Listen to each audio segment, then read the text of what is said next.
And with that, I'm going to turn things over to George from New York Passive House. Thank you, Lori.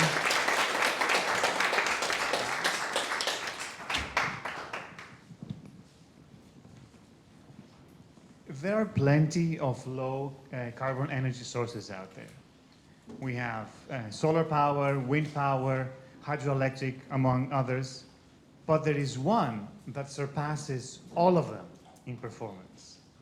And that is the energy that we do not use. We spend 90% of our time indoors.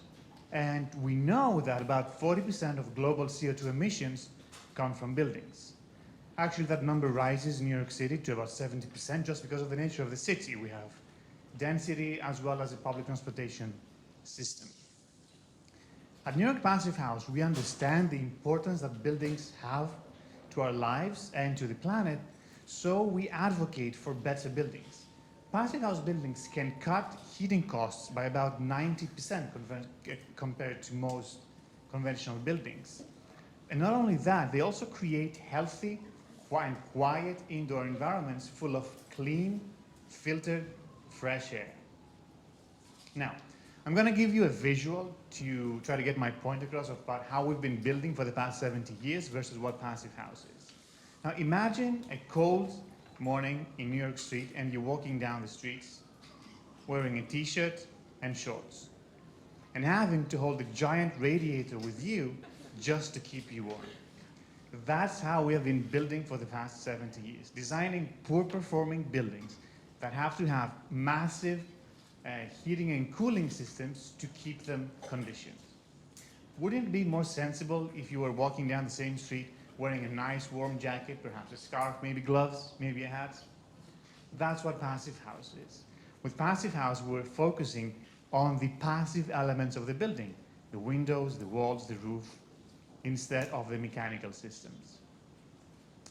Now, how do we get there? There are many ways that we can get to a Passive House building, but there are really 5 basic principles. The first one is continuous insulation. That's your coat. Next, we have thermal bridge mitigation. Those are the gloves, your hat, anything that sticks out of your coat that could make you feel cold in the winter. Then we have to make our buildings be airtight.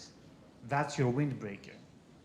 We need to have high-performing windows and doors. I actually don't have an analogy for that one, but you get it. And most importantly, we need to provide fresh air, continuous fresh air with heat recovery.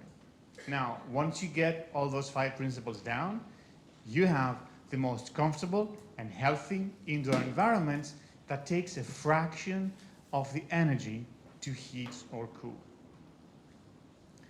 Now, as the name might imply, Passive House is not only applicable to houses, but we can do office buildings, we can have the single-family home, as well as multifamily apartment buildings. It's applicable for new construction, as well as retrofits, historic or not.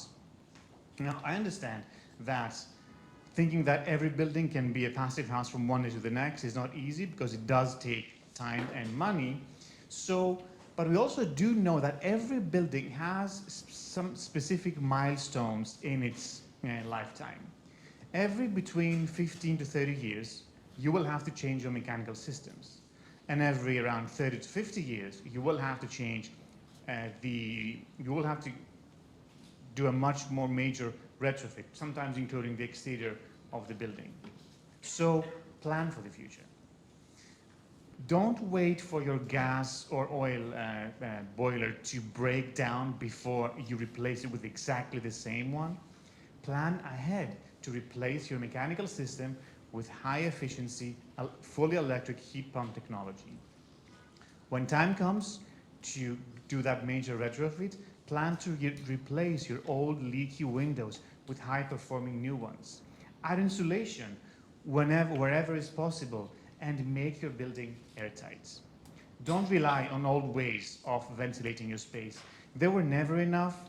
They are not enough, and they were never enough. Plan to add energy recovery ventilation, which is continuous, fresh air without any heat of energy. In short, plan for a passive house retrofit. Or seek for a passive house property when you're looking for one. Now, the most important thing is at New York Passive House, what we do is we constantly work with city and state agencies to help promote incentives and change regulations such as building codes to make buildings perform better. So please support us and be there for us when we are trying to make those changes through the city agencies and state agencies. In summary, passive house plus electrification and a clean energy grid can be a climate solution. Thank you.